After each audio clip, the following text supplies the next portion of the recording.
Leyendas y cuentos de terror brasileros. Primer relato. María degollada.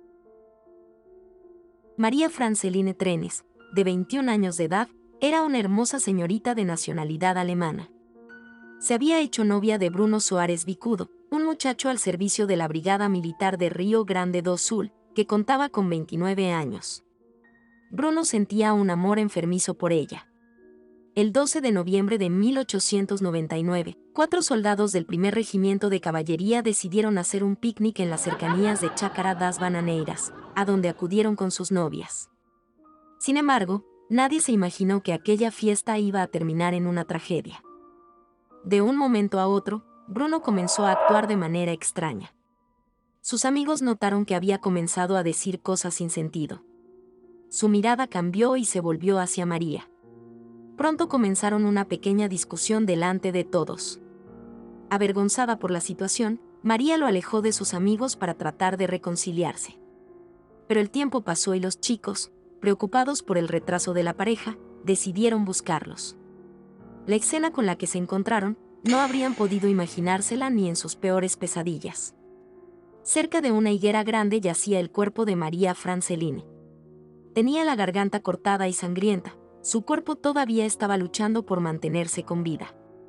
A su lado estaba Bruno, sosteniendo un cuchillo con la misma mirada perturbada de antes. Sus amigos, que también eran soldados, intentaron desarmarlo sin éxito. Temiendo por sus vidas, terminaron pidiendo refuerzos. Al ver que el arresto era inevitable, Bruno trató de suicidarse, pero fue detenido y llevado a la cárcel del cuartel. Allí, Bruno afirmó que no recordaba nada. Sus esfuerzos para librarse de la sentencia fueron en vano. Fue condenado a 30 años de prisión, donde murió 7 años después. Las razones de su muerte también son misteriosas. Algunos afirman que fue asesinado por otro recluso. Otros informan que su muerte se debió a que estaba enfermo de los riñones. Poco después de la muerte de Bruno, un fuerte vendaval barrió la región y la higuera donde se encontró el cuerpo de María fue arrancada con raíces y todo. Los residentes locales construyeron una pequeña capilla en el sitio en honor a la joven, que pasó a ser conocida como María degollada. Con el tiempo, algunas personas empezaron a acudir para pedirle milagros a María y fueron recompensadas. La leyenda dice que un día un oficial de policía visitó la capilla para hacerle una petición a María degollada. Quería conquistar a un viejo amor. Al salir del sitio y bajar la colina, fue asesinado brutalmente por un recluso que había escapado del hospital psiquiátrico. Fue entonces cuando las reglas de María se hicieron claras. Ella cumplía con todas las peticiones de sus devotos, excepto los oficiales de policía y los militares. Segundo relato. Cuchillos escondidos en muñecos. Fofão fue el personaje de un show infantil en la década de los 80, muy popular en Brasil. Este chico de overol y cabello rojo, muy parecido a Chucky, curiosamente, se comercializaba entre los niños en forma de muñeco. El escándalo se desató cuando se supo que alguien había destripado el juguete para ver cómo era por dentro, encontrándose con un escalofriante detalle. Adherido a la cabeza de Fofão, había un enorme cuchillo negro y puntiagudo. Padres y madres empezaron a desarmar los muñecos de sus hijos para comprobar este detalle con terror. Pronto se esparció el rumor de que los productores del programa habían hecho un pacto con el diablo para que éste tuviera tanto éxito. El cuchillo simbolizaba dicho pacto. Incluso se habló de que la verdadera finalidad del juguete era hacer que los niños se mataran entre sí, en simbólico sacrificio para el mal. Fuera como fuera, luego del tenebroso incidente, los muñecos salieron del mercado. Esta leyenda urbana, por supuesto, nunca se pudo comprobar y es prácticamente seguro que fue inventada. No obstante, la revelación de supuestas fotografías reales en Internet y el contexto tan macabro en el que se cuenta, hace que sea una de las más horribles en Brasil.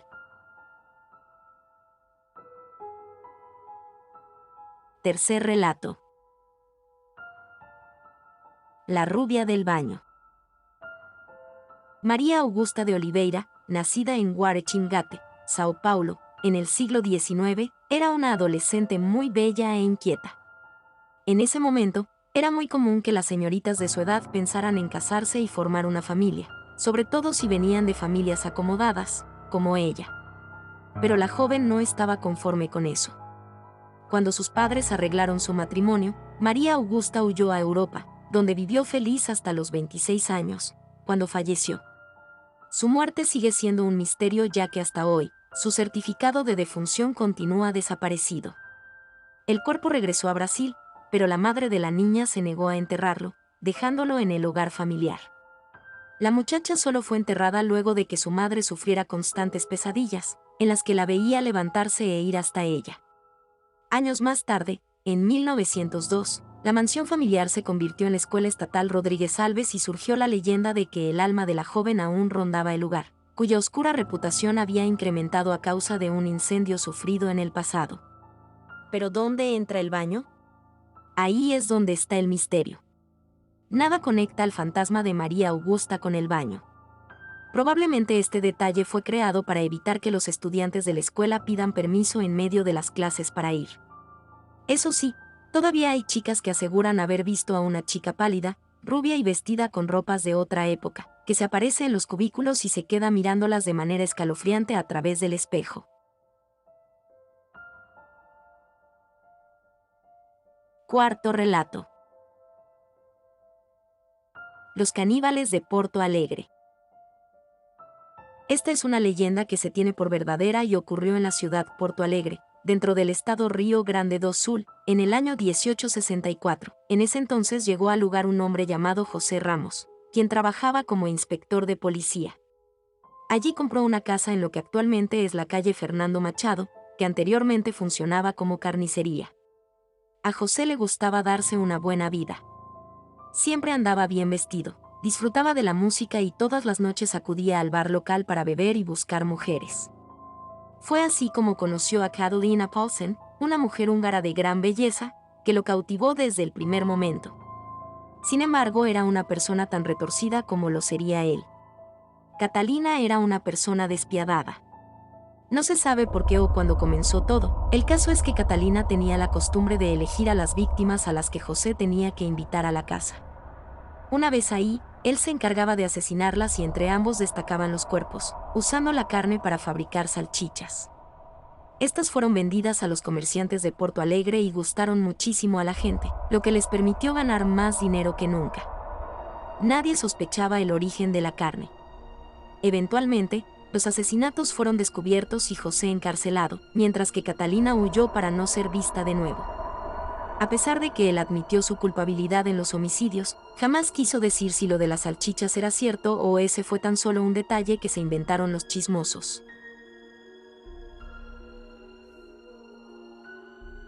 Quinto relato. El espantapájaros premonitorio. Esta leyenda transcurre en la región rural de Ibirubá, en el estado de Río Grande do Sul. Antonio acababa de enterarse de que la granja vecina se había vendido a una familia nueva, una pareja con 5 hijos. Desde el principio se dio cuenta de que eran personas muy trabajadoras, ya que cuidaban con esmero los campos y habían colocado un espantapájaros muy hermoso en medio de la plantación.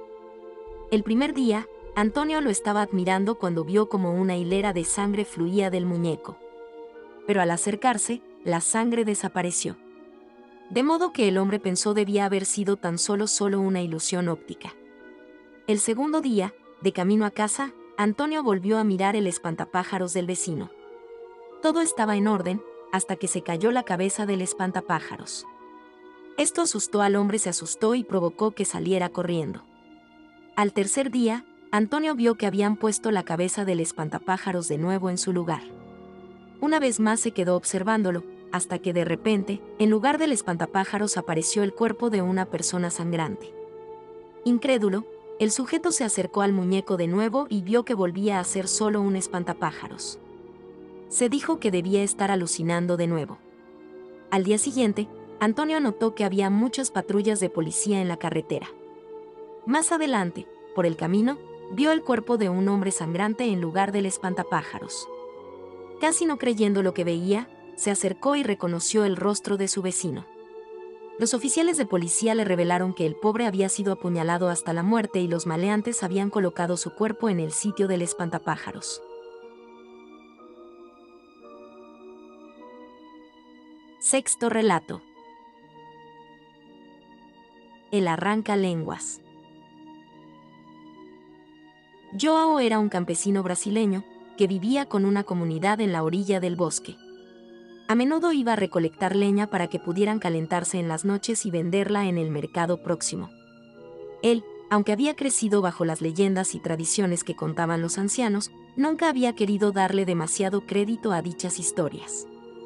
Sobre todo porque siempre le advertían que no debería internarse demasiado en la naturaleza, y él odiaba que le dijeran lo que tenía que hacer.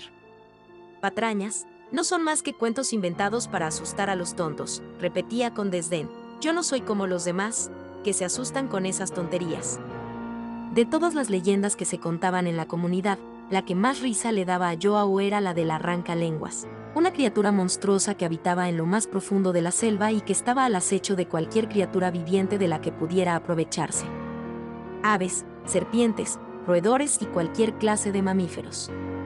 A todos los tomaba entre sus grandes manazas para despojarlos de sus lenguas sin piedad, con las cuales se daba un banquete. Las lenguas de los humanos eran sus favoritas. Un día, desoyendo las advertencias de los mayores, el joven se internó en la selva para talar árboles como de costumbre. Tenía la impresión de que la mejor madera debía conseguirse en el corazón de la naturaleza selvática. Fue un día muy productivo para él, consiguió mucha leña de la mejor calidad. Tan ensimismado estaba en su labor, que no se dio cuenta de que había oscurecido y ahora tendría problemas para volver a casa. Nervioso, Joao intentó encontrar el camino cuando sintió la tierra temblar bajo sus pies. Algo grande, muy grande, se aproximaba hacia él a toda velocidad.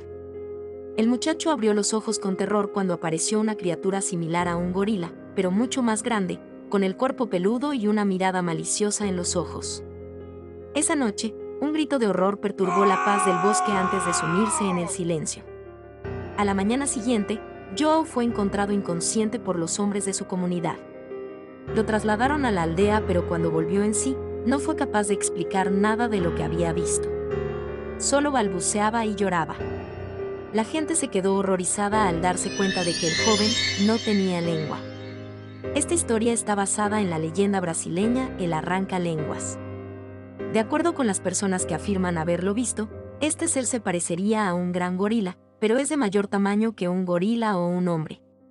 Según cuentan, uno de sus principales alimentos es la lengua, que puede ser tanto de animales, como bueyes, caballos, cabras o incluso de gente.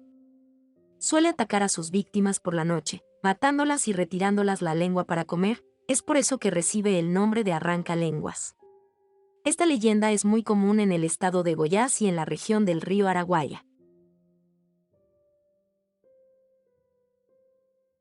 Séptimo relato. Cumacanga. Ya habían pasado varias noches desde que los habitantes en aquel pueblecito brasileño se mostraran aterrorizados. Todos en el lugar habían sido testigos de aquel extraño fenómeno y no sabían qué hacer al respecto. Algunos afirmaban que el poblado había sido maldito, quizá por el mal comportamiento de sus habitantes. Otros, sin embargo, creían que el problema era otro, una fuerza oscura los estaba acechando y se hallaba oculta entre ellos. Y es que cada día al ocultarse el sol, no transcurría demasiado hasta que veían una bola de fuego que salía disparada entre sus casas, rebotando de un lado a otro como si buscara algo. Ya nadie se atrevía a salir a esas horas, por temor a que se tratara de una bruja o un espíritu maligno. Preocupadas, algunas personas fueron a ver al cura de la iglesia local, quien resolvió trasnochar con varios hombres de su confianza, para observar hacia dónde se dirigía aquella bola luminosa. Cuando dieron las 12 de la noche, ellos aún estaban en el patio de la iglesia, armados y muy pendientes de lo que ocurriera a su alrededor. De pronto la vieron pasar. La bola de fuego estaba emitiendo destellos a la distancia y había pasado de largo para perderse en las afueras del pueblo. Tendremos que esperar otra noche para descubrir de dónde viene, dijo el cura, y que Dios nos ayude. A la noche siguiente estaban más alertas que nunca. Vieron la bola de fuego salir por la ventana de una casita miserable y hacia allí se dirigieron, sin estar preparados para lo que iban a encontrar en el interior.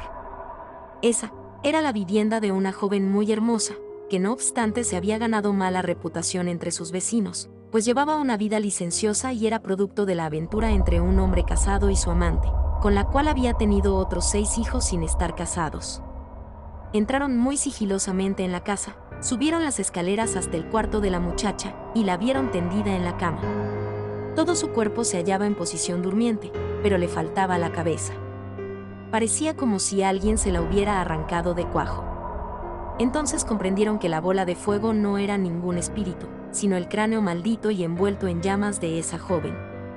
Por la mañana, ella se despertó sin tener idea de lo que estaba sucediendo. Su cabeza había vuelto a la normalidad, pero los pobladores la expulsaron de casa y le prohibieron regresar entre ellos. Nunca nadie volvió a saber nada de ella. Este cuento se encuentra basado en una vieja leyenda de Brasil llamada Comacanga. Dicho relato narra la existencia de mujeres malditas, que son el equivalente femenino a los hombres lobos. Una Comacanga puede ser la 7ª hija de un adulterio o romance prohibido. Se las puede descubrir porque en las noches, su cabeza se separa de su cuerpo y se va a deambular convertida en una esfera de fuego, mientras el cuerpo permanece en casa. Octavo relato. Los troncos peligrosos de Brasil. Era muy tarde cuando Andrea se levantó, alertada por unos extraños ruidos que se escuchaban en su propia habitación. Tenía al lado de la mesita de noche una maceta llena de troncos, que le habían regalado para decorar sus interiores. Al encender la luz y fijarse en ellos, sintió un escalofrío bajando por su espalda. Los troncos se estaban sacudiendo ligeramente y una serie de sonidos extraños se escuchaban desde el interior, como si hubiera algo atrapado dentro. Andrea no se atrevió a mirar. Le tenía pánico a los bichos y no soportaba la idea de que hubiera alguno que pudiera saltarle encima. Así que se puso su bata de dormir a toda prisa y llamó a un exterminador. Por la madrugada, el hombre se presentó para examinar el tronco y le pidió que se mantuviera a distancia. «Voy a revisar el tronco para confirmar si se trata de una plaga o no», le advirtió. «¿Usted cree que realmente pueda hacer eso?», preguntó Andrea, temblando. «No estoy seguro, señorita. Pero si lo es, le aviso que tendremos que fumigar el apartamento completo, pues ese tipo de casos deben tratarse con extremo cuidado». Tras echar un vistazo al interior de los troncos, quebró uno y Andrea contuvo un grito de terror. Cientos de arañas diminutas salieron desperdigadas por la madera, en tanto el exterminador las apuntaba con un galón de insecticida. La misma escena no tardaría en repetirse en cientos de hogares brasileños. Y es que hubo un tiempo en el que estuvo muy de moda decorar interiores con troncos naturales. No obstante, un especialista en los medios de comunicación empezó a advertirle a las personas que no hicieran tal cosa, pues muchas arañas venenosas de las zonas selváticas del país aprovechaban para meterse y dejar sus huevos dentro. La gente que los tomaba para comerciar con ellos en la ciudad no siempre revisaba que se encontraran limpios. Pronto se conoció a estas plantas como los troncos peligrosos, pues las personas se daban cuenta aterradas de que se movían solos y emitían una serie de ruidos desagradables.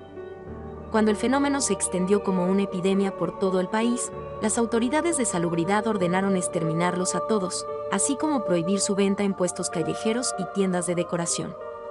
Lo peor fueron los casos de personas que se reportaron con picaduras de araña una vez que los huevecillos se rompieron.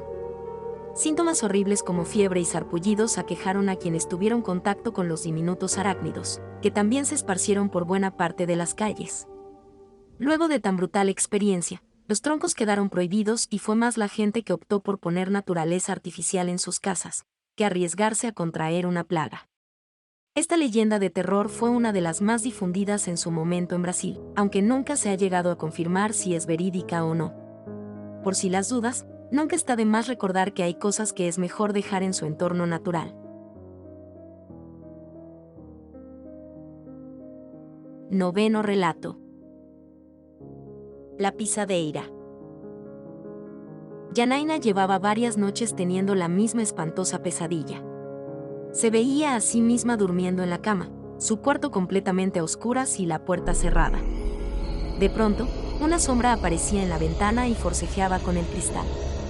Un miedo terrible se apoderaba de la muchacha mientras el vidrio de la ventana se movía violentamente, mientras aquello quería entrar. Y por más que trataba de despertarse a sí misma, Yanaina no podía moverse, ni gritar. Quería pedir ayuda, quería salir corriendo de su habitación. Pero la ventana se abría bruscamente y una figura larga y esquelética entraba a 4 patas, moviéndose peligrosamente hacia donde se encontraba ella. No era capaz de distinguir su rostro, solo una silueta que se encaramaba sobre el colchón y se le sentaba en el pecho, oprimiéndola de tal manera que le cortaba la respiración. Aterrorizada, Yanaina intentaba moverse, quitarse aquello de encima, pero el aire le faltaba. De golpe se despertó en su cama, respirando entrecortadamente y con lágrimas en los ojos. Miró a su alrededor con desesperación y se alivió de estar sola. Tendría que hacer algo al respecto con aquellas pesadillas, porque solo eran eso. Pesadillas. Temblorosa, se levantó de la cama y bajó hasta la cocina para servirse un vaso de agua, encendiendo todas las luces en el camino. Aquella casa del centro de Río de Janeiro era muy vieja y hacía ruidos a todas horas de la noche. «Qué horrible pesadilla», se dijo, antes de volver a la cama. Después de lo ocurrido le costaría conciliar el sueño, sus sentidos estaban más alerta que nunca. Un rato después, justo cuando empezaba a quedarse dormida, Yanaina escuchó un ruido a sus espaldas que la dejó helada. Algo estaba tocando el cristal de la ventana. Inmóvil, se quedó con la cabeza metida debajo de las sábanas y su corazón dio un vuelco cuando pudo distinguir el sonido del vidrio abriéndose. Algo se arrastró hacia ella, pisando el colchón e inclinándose sobre su cuerpo. Emitió una risita aguda y malévola que la inundó de terror. Lentamente, Yanaina se atrevió a mirar por encima de las cobijas y a pocos centímetros de su cara, vio el rostro de una vieja horrible, con la piel surcada de arrugas y el pelo sucio y largo. Estaba desnuda y esquelética, pero aún así parecía tener la fuerza de 10 hombres como para impedir que se levantara de la cama. Sus huesudas manos ahora le rodeaban el cuello mientras que sus rodillas, como bisagras de acero, oprimían su torso. Yanaina gritó llena de espanto y luego se hizo el silencio. Este relato está basado en una leyenda de terror de Brasil, la pisadeira. Cuentan los brasileños que esta es un demonio femenino, con la forma de una anciana de largo cabello enmarañado, cuerpo esquelético y uñas largas, que entra por las noches para sentarse encima de las personas y provocarles pesadillas. Le encanta hacerlo para alimentarse del miedo de la gente y si uno no tiene cuidado, puede llegar a morir debajo de ella.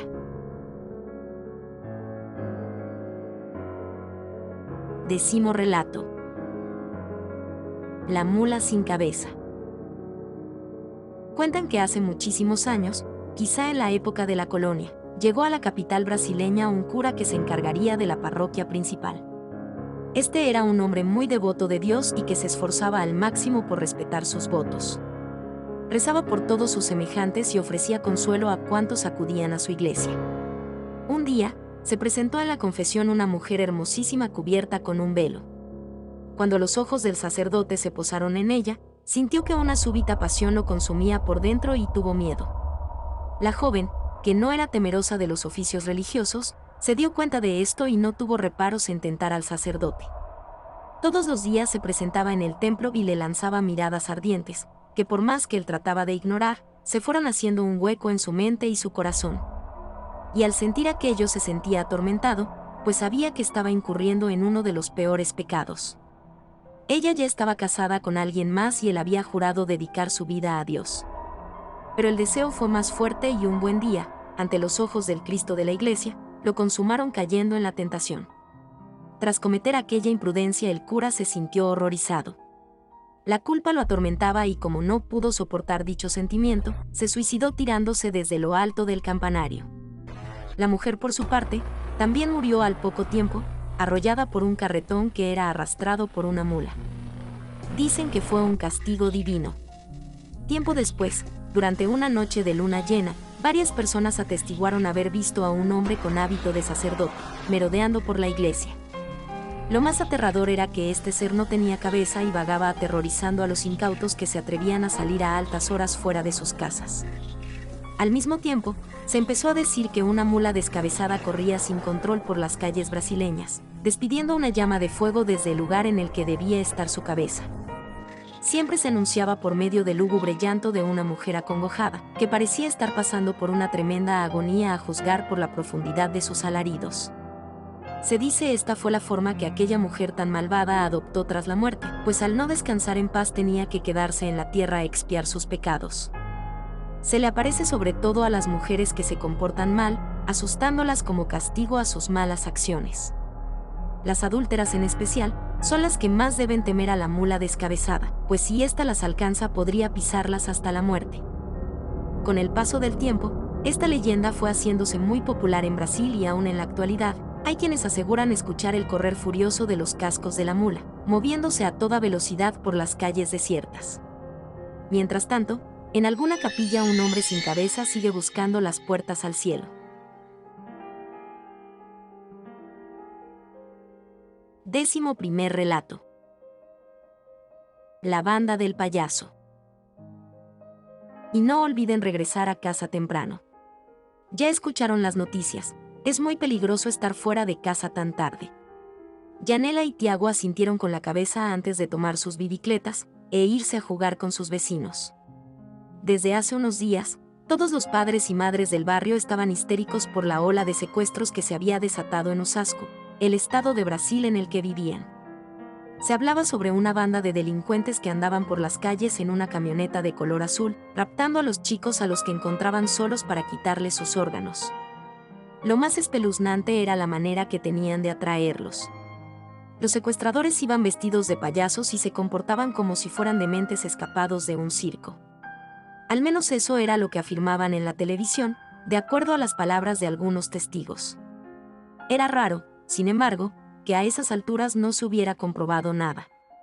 No había ningún detenido, ninguna fotografía o evidencia tangible de que aquella banda existiera realmente. A esas alturas, comenzaban a sospechar que era tan solo un rumor infundado. Mi primo los vio el otro día, trataron de llevárselo. Pues yo vi como una camioneta azul estaba dando vueltas la otra noche por nuestra calle, parecía sospechosa. Dice mi papá que el otro día unos payasos lo estaban siguiendo. Yanela y Tiago escuchaban hablar a sus amigos con algo de diversión. El resto de la tarde se les fue jugando y cuando el sol comenzó a ocultarse, emprendieron el camino a casa despreocupadamente. Yanela, ¿crees que lo de la banda del payaso sea cierto? No, seguramente es otra leyenda urbana. Acababa de decir estas palabras cuando, al final de la calle, una camioneta azul dobló la esquina y condujo rápidamente hacia ellos. Anonadados, los niños se quedaron de pie en su lugar. Una de las ventanas polarizadas bajó lentamente, mostrando el rostro sonriente de un payaso. Hola niños, ¿qué hacen fuera de casa tan tarde? A la mañana siguiente, el vecindario entero estaba buscando a los hermanitos, que habían desaparecido sin dejar rastro. Solo una de las vecinas creía haberlos visto, frente a un vehículo de color azul, del que salieron un par de payasos. En la década de los 60, un hombre disfrazado de payaso aterrorizó a Estados Unidos, tras descubrirse que había asesinado a varios niños y adolescentes. No se sabe por qué, pero, en 1990 un famoso periódico de Sao Paulo decidió escribir sobre el caso. La consecuencia de esto fue una especie de histeria colectiva en Osasco, donde la gente no paraba de comentar los rumores de que un payaso asesino estaba suelto por allí. La leyenda terminó extendiéndose por todo el estado, aunque no había pruebas de que el caso fuese real. Al final, las personas ya no hablaban sobre un solo asesino, sino sobre una banda entera de maleantes vestidos como payasos, que andaba por ahí en una camioneta azul, listos para robar a los chicos y extraer sus órganos. Décimo segundo relato. Hospital Psiquiátrico Barbacena. Soy médico especializado en trastornos mentales del Hospital Psiquiátrico de Barbacena, Brasil. Tal vez no han escuchado mucho acerca de este manicomio. Para esto permítanme que les comente un poco acerca de este desdichado lugar. Mi nombre es Antonio Fernando Vázquez, doctor en psiquiatría. Solía trabajar en el Sanatorio Hispanoamericano de Madrid, España, mejor conocido como El Hispano, pero la dictadura franquista me ha hecho emigrar de mi país de origen. La Guerra Civil Española me ha llevado al estado de Minas Gerais en el país amazónico. Un amigo exiliado me dio cobijo y con su valiosa ayuda conseguiría para mí un puesto en el hospital psiquiátrico de la ciudad. Mi adaptación en el país sudamericano fue rápida, aprender el idioma no fue complicado. Su portugués dista del que conocemos en Europa y se acerca más al castellano que hablamos. Mi primer día de trabajo estaba próximo, admito que la noche anterior me fue difícil dormir, extrañaba volver a las labores. En la mañana anterior a partir al hospital, compartí el desayuno con mi amigo, al cual solo mencionaré como Ángel, lo notaba ausente. Su mirada se perdía entre los rincones del cuarto del comedor a la vez que ocupaba sus dedos en un par de esferas terapéuticas chinas. Ángel, ¿te encuentras bien? Volteaba su mirar violentamente hacia mí, lo había interrumpido de un pensamiento profundo. Su voz sonaba apenada. Fernando, sé que estás entusiasmado con este día, pero no he sido del todo sincero contigo. El Barbacena no es como los demás hospitales que conoces, ¿sabes? Nunca he entrado, pero dicen que la vida ahí es complicada, y no solo para los enfermos, también lo es para el personal. Que eso no te preocupe, creo que lo exageras. La vida en un sanatorio mental es dura, pero llevo ya más de 7 años en esto, ¿recuerdas? No comprendes, la gente dice cosas terribles, hablan de... Ángel, basta. La gente siempre exagera. Me di cuenta que lo reprendía groseramente, quise suavizar las cosas bajando el tono de mi voz. ¿Sabes? Estoy muy agradecido contigo por haberme recibido y recomendado para el puesto. ¿Cómo dices que se llama el doctor que me está esperando? El Dr. Briner Bahía era el titular del Barbacena. Cuando llegué fui recibido por uno de los guardias que merodeaban en la entrada al hospital. En el momento en que el empleado quitaba los candados que daban acceso al interior, pude observar la deprimente fachada del lugar. Las elevadas bardas y arquitectura fúnebre del lugar hacían helar mi piel. El guardia me conducía a través de un caminito pavimentado sobre el pasto del patio. Aprecié muchos enfermos que se encontraban deambulando en derredor. Todos ellos estaban alejados de mi posición. Después de ingresar en las instalaciones, pudimos llegar a la oficina de Bahía que se encontraba en el segundo nivel. El guardia se despidió de mí informándome que hasta ese punto él podía acompañarme, de ahora en adelante seguía por mi cuenta. Toqué un par de veces la puerta, mientras esperaba a que alguien abriera, observaba la placa con el nombre de mi nuevo jefe. Dr. Briner Bahía. Cuando una voz ronca sonó desde el interior, el interlocutor me invitaba a pasar de manera cortés. Al abrirla percibí un fuerte olor a tabaco y al fondo del cuarto vi a un hombre de 50 y tantos años de edad sentado detrás de su escritorio. Usaba lentes de armazón gruesa y graduación elevada. Su frente amplia anunciaba una prominente calvicie. Su escaso cabello gris lucía como una sucia pelusa. Me recibía con una sonrisa detestable que mostraba una hilera amarillenta de dientes. Como si me conociera de muchos años, me invitaba a tomar asiento. Advertí detrás de él muchos títulos y reconocimientos colgados sobre la pared. Algunos de ellos lo destacaban como doctor especializado en problemas mentales. Sobre su escritorio había un cenicero con 3 filtros de cigarros extinguidos y un par de expedientes. Reparé que uno era mío. Asumo que era mi currículo. Bienvenido, doctor Vázquez. El señor Ángel me ha hablado mucho de usted. Es un gusto por fin conocerle. ¿Cómo le ha tratado nuestra ciudad? No he tenido mucho tiempo de recorrerla, pero mi impresión es de que se trata de una ciudad acogedora. Bueno, somos una ciudad pequeña, pero le recomiendo visite el Museo Municipal de Barbacena. Le agradará y conocerá un poco más acerca de nosotros y este pintoresco lugar. Lo tomaré en cuenta, doctor. Bueno, vayamos al grano. Creo deberá estar interesado en las actividades a realizar. He leído su expediente y me siento complacido. Graduado en la Universidad Autónoma de Madrid, ha trabajado en el Instituto Psiquiátrico de Servicios de Salud Mental José Germán, así como en el Sanatorio Hispanoamericano de Madrid, y un posgrado en la Universidad Europea de Madrid. Sorprendente. Gracias. Le sonreía con timidez. Doctor Vázquez, no sé si se lo han explicado, pero en base a su experiencia requerimos apoyo en el tratamiento con los pacientes del hospital, nada que usted no sepa manejar. Asentía ante los requerimientos de mi nuevo jefe y una cosa más. Mire, no sé cómo trabajarán en Europa, pero le pediría encarecidamente acoplarse a nuestra forma de laborar. Esas palabras de Bahía me dejaron un halo de duda, aún no lograba comprender del todo a qué se refería. Pero bueno, no le quito más su tiempo, doctor Vázquez, debe estar ansioso por comenzar, conocer las instalaciones y su nueva oficina. Al final del pasillo encontrará el área en donde se encuentra el enfermero Helio. Dígale que va de mi parte, él le conducirá a su oficina. Me dirigí a donde Helio, un hombre alto y fuerte, la seriedad de su rostro resaltaba sus duras facciones. No intercambiamos muchas palabras, solo parecía desear cumplir la orden de llevarme a mi nuevo lugar de trabajo. Cuánta razón tenía Ángel, ahora es que comprendía su preocupación, pero sus intenciones nunca fueron malas. Era el único centro psiquiátrico de la ciudad y pensó en mí cuando supo de su existencia. Un sinfín de brutalidades han desfilado frente a mis ojos desde mi llegada. ¿Por dónde empezar? Los enfermos están en pésimas condiciones, son golpeados constantemente por el personal que labora aquí, mayormente por los enfermeros. Muchos de estos pacientes están desnudos, y los que visten prendas, usan andrajosos harapos.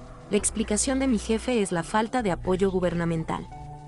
Todos los enfermos lucen sucios, no son aseados con frecuencia, solo cuando en rara ocasión algún pariente se acerca y se les presta a los enfermos un juego limpio de ropa para evitar el reclamo de los familiares.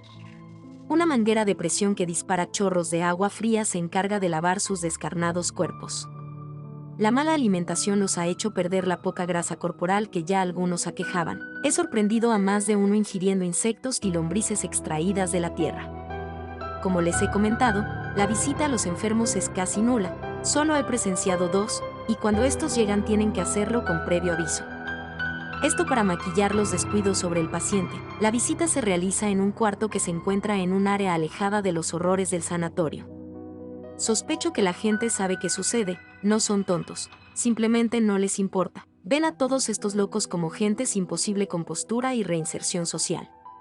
Probablemente el doctor Bahía tiene que ver en esto, en el silencio de los que visitan el hospital.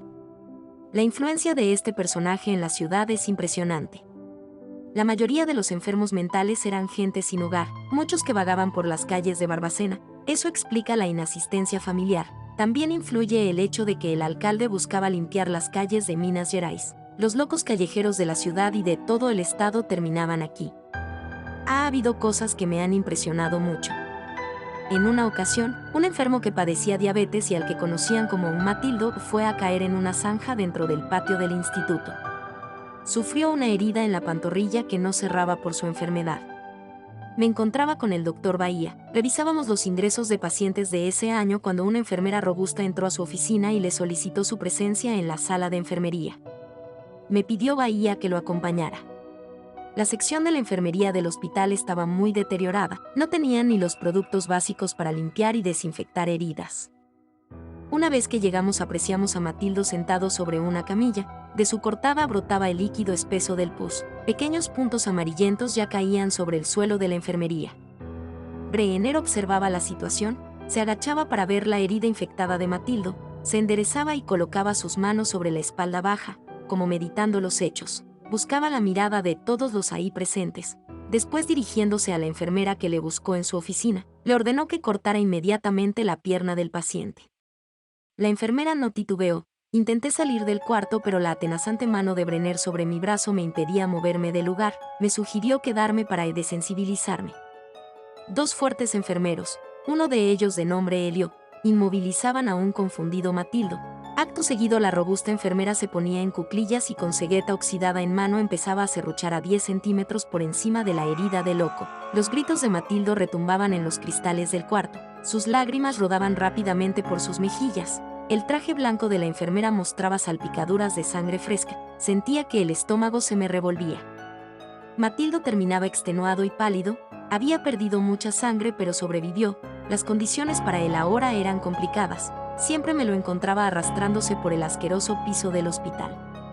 La indignación que ese día experimenté me hizo plantarme enfrente del doctor Brenner. Le escupí palabras fuertes reprochándole sus actividades. Lo que me dijo fue determinante.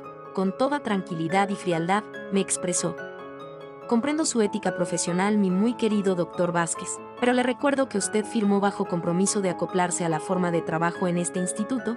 Sé que nuestros métodos no le son bien recibidos, y comprendo se quiera marchar y denunciar los hechos aquí atestiguados, pero le diré algo, si usted se larga o intenta reportar las actividades del hospital, me encargaré personalmente de que lo deporten y regrese a los estragos de su guerra civil. Créame, los intereses de este sanatorio son velados por gente muy importante de esta nación. No haga ni una estupidez, solo obedezca y podrá vivir tranquilamente en nuestro suelo. Brenner Bahía parecía siempre estar al pendiente de todo, me tenía en sus manos. Si él deseaba apretar sus puños, podría aplastarme como a un insecto. A partir de esos funestos sucesos mis funciones se iban aislando más a un sector administrativo. A veces no tenía conocimiento de lo que realmente sucedía con los pacientes. Hubo un tiempo en que los enfermos estaban demasiado inquietos, gritaban, se golpeaban y reían incesantemente. Esto molestaba a Bahía, ya los medicamentos estaban caducos y no mantenía dopados a los locos. Elliot se encargaba de someter a los pacientes más inquietos. Eran llevados a una especie de calabozo, solo tenía un resquicio rectangular en donde podían respirar. El espacio era demasiado pequeño que tenían que permanecer de pie dentro del cuarto de castigo. A veces eran encerrados hasta por 3 días y sin recibir alimentos, solo agua sucia. Pero ni el calabozo se daba abasto con tanto loco desenfrenado en el sanatorio. El doctor Bahía pensó en una solución más pronta para la cual requirió mi ayuda. Primero drogaban al enfermo al grado de dejarlo inconsciente. Acto seguido era llevado a un cuarto de operaciones en desuso y con muy poca iluminación. Se le recostaba en una cama y Bahía aplicaba sobre el paciente el método Freeman. Con un picayelos y un mazo de caucho martilleaba el picayelos en el cráneo apenas sobre el conducto lacrimal y lo movía hasta cortar las conexiones entre el lóbulo frontal y el resto del cerebro.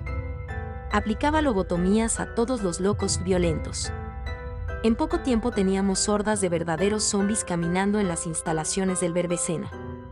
Las cosas estaban realmente fuera de control, mi salud mental sentía que se mermaba. Mi silencio y manejo de voluntad hacían de mi existir un martirio. Para empeorar las cosas, Ángel había regresado a España en busca de su esposa, quien había escapado del ejército de Franco. Se dedicaba a prestar servicios médicos para su ejército y había logrado eludirlos. Semanas después me enteré que ambos murieron asesinados a tiros cuando embarcaban de vuelta a Brasil en el puerto de Carboneras. Nuevos pacientes llegaban al sanatorio. Me tocaba revisar los expedientes clínicos de estos. Uno de ellos llamó poderosamente mi atención. Según la información de su expediente, padecía del síndrome de Cotard, enfermedad que hace creer a la persona estar muerta en vida, una rarísima enfermedad que me motivó para examinar personalmente al paciente. Escabulléndome de Bahía logré ubicar al hombre. Se encontraba rodeado de otros locos que lo picaban con dedos índices. Él se defendía dándoles manotazos. Había sido despojado de sus ropas, solo conservaba sus interiores. Cuando me acerqué a él, trató de evitar mi mirada, se alejaba de mí, intenté darle seguimiento a su problema. Jamás respondía a las preguntas que le hacía, nunca vi en él síntoma de locura o padecimiento psicológico adverso, el pobre sujeto solo era mudo, y había ido a parar a esta sucursal del infierno. Y así encontré muchos más, gente que no debía estar aquí cayó en este campo de concentración brasileño. Autistas, sordomudos, gente con síndrome de Down entre otros llegaban día a día al sanatorio. La capacidad del instituto así como la comida era insuficiente. El doctor Bahía empezaba a eliminar a los más viejos y de menos importancia para él. Con algunos otros experimentaba nuevas formas de lobotomía, la mayoría fallecía en el instante. Escapé de un régimen, para formar parte de otro. No olvidaré el día que llegó un paciente singular al Barbacena, le conocían como Diabo, una lluvia espeluznantemente era el telón que develaba su entrada. Su mojada presencia fue aterradora para mí, era un hombre alto, flaco y de raza negra. Su semblante era pacífico, su rostro era delineado por unos pómulos grandes, y tenía unos ojos perversos. Su mirada era la de un demente. Era escoltado por un enfermero, me comentaron que había asesinado a una familia cristiana en las afueras de la ciudad. No tenía familiares conocidos, no había registro de él, era como si hubiera aparecido de la nada en este punto del mundo. Él era de esos pacientes a los que sí tenía acceso por tratarse de un problema mental serio, los demás no pasaban por mi revista, eran indigentes o enfermos abandonados en un arte de limpieza social. En mi exploración verbal y visual al paciente observé en él total indiferencia hacia mi persona. Sospechaba que era otro sordomudo, parecía no tener conocimiento de los abominables hechos que había cometido. O simplemente parecía no importarle. No fue enviado a la prisión por estar en una condición mental inestable. Su locura lo salvaba de ser despedazado en la cárcel municipal, aunque aquí en el manicomio tampoco tenía muchas esperanzas de vida, tal vez se convertiría en el conejillo de Indias de Bahía. Desde el arribo de Diabo noté que los demás locos le temían. Algunos entraban en crisis nerviosa cuando éste se acercaba. Pocas veces lo vi ingerir alimentos. Y cuando era apaleado por los enfermeros jamás le vi gesticular rictus de dolor. A los pocos días ya andaba en condiciones deplorables, lucía sucio y harapiento. Una barba negra empezaba a poblar su mandíbula. En una ocasión Helio ordenaba a gritos a los locos alejarse de la barda, entre ellos Diabo, quien estaba en una posición un poco incómoda. Estaba parado solo sobre su pie izquierdo, mientras que el derecho lo tenía recogido. Poco a poco los locos empezaban a dispersarse, menos el asesino de la familia cristiana. Este estaba dándole la espalda al enfermero, miraba fijamente la barda a una distancia sumamente reducida. El personal sanitario usaba una barra de metal para golpear a los enfermos. Pude observar cómo Helio la empuñaba con fuerza, levantaba su brazo para dejarla caer sobre la humanidad del nuevo inquilino, cuando un grupo de locos se abalanzó sobre él, tumbándolo al suelo, atacándolo, arañando su rostro, mordiendo sus extremidades, mientras que Diabo seguía inmóvil en la misma posición, parado sobre su pie izquierdo, mirando al muro. Logré quitarle a Helio el grupo de locos que tenía encima, lo dejaron sumamente herido. Diabo permanecería en esa posición el resto del día. Estaba en estado catatónico, lo que no me pude explicar. ¿Fue la reacción de los demás pacientes? ¿Por qué querrían proteger a Diabo? Las guardias nocturnas en el Verbena eran la sumersión al mismísimo infierno. Hacer rondines era imposible, los locos andaban sueltos, muchos de ellos se atacaban y mataban entre sí. Al día siguiente los enfermeros se llevaban los restos de los muertos. El hospital lucía sombrío y aterrador de noche, los locos escribían mensajes perturbadores sobre las paredes del mismo, con trozos de carbón, sangre o restos fecales, escribían atrocidades como, mi casa, mi infierno, ellos matan cada centímetro de mí, violaré tus restos mortales. En estas guardias era preferible permanecer la mayor parte del tiempo encerrado bajo llave en mi oficina. Podía escuchar los gritos y carcajadas de los dementes, sus lamentos, sollozos y demás ruidos escalofriantes que no descifraba. Pero esa noche no solo escuché gritos. Sobre mi escritorio había unos documentos y registros de pacientes que estaba revisando. Fue entonces que la manija de mi puerta se empezó a mover, primero suavemente, después con más fuerza hasta dar fuertes sacudidas. Me asusté demasiado, pregunté por los enfermeros, sabía que no eran ellos, pensé que un demente quería entrar en mi despacho, empecé a gritar a ese alguien que se alejara. Me acerqué con demasiada prisa a detener el movimiento salvaje de la manija, justo antes de tomarla, cesó.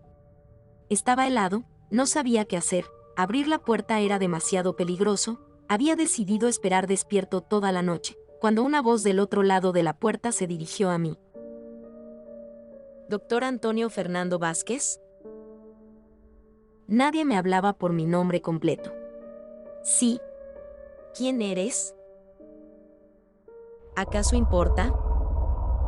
Suficiente con que sepa que soy uno de sus pacientes. He venido a darle un mensaje de su amigo Ángel. La sangre se me subió a la cabeza cuando oí eso, la piel de la nuca se me erizó. ¿Cómo sabía un loco acerca de alguien del que ni he comentado? El único sabedor de mi difunto amigo era Brenner Bahía. ¿Quién es usted? ¿De qué me está hablando? Él está aquí conmigo, dice estar apenado y arrepentido por haberlo metido en esta situación, ni se imagina cómo está sufriendo. Su único consuelo es que ahora él está viviendo su propio infierno. ¡Lárguese! ¿Qué clase de broma es esta? Doctor, ¿le gustaría ver a Ángel por última vez? Esa propuesta hizo a mi corazón acelerar, ni siquiera el doctor Bahía sabía de la muerte de Ángel, me quedé mudo, las palabras no salían de mi boca. Comprendo, doctor, sé que le es difícil asimilar lo que escucha, pero no se preocupe, él entiende. Ángel le deja un obsequio para cuando se anime a salir, lo colocaré en el suelo junto a la puerta. Empecé a llorar en silencio, alaba aire desesperadamente mientras cubría mis ojos con las manos, caía en cuclillas recargándome sobre la puerta, sollozaba el nombre de mi amigo muerto. Me quedé ahí sentado hasta que amaneció. Los primeros rayos de sol alumbraban naturalmente mi oficina. Estaba agotado de mi horrible guardia. Me levantaba completamente entumido de mi posición. Seguía con la espalda pegada sobre la puerta. Recordaba las palabras del extraño en la madrugada. Algo estaría en el suelo del otro lado de la puerta. Me decidí y de un solo golpe, me di la vuelta y abrí la puerta. Enfrente de mí, sobre el piso, había un par de esferas terapéuticas chinas. Pregunté esa mañana si alguien del personal que hizo guardia conmigo se había dirigido a mi oficina en la madrugada. Todos lo negaron. El incidente llegó a los oídos del doctor Bahía, quien manifestó su asombro ante los hechos acontecidos. Jamás encontré respuestas a lo que viví. Cabe decir también que nunca volví a ver a Diabo. Desde esa noche se esfumó de mi vista. No sé si lo asesinaron en esa madrugada o si fue usado como experimento para las lobotomías de Brenner Bahía. Lo único que me hace olvidar lo vivido y sobrellevar el infierno que significa para mí trabajar en el Hospital Psiquiátrico de Barbacena es utilizar las esferas terapéuticas de Ángel.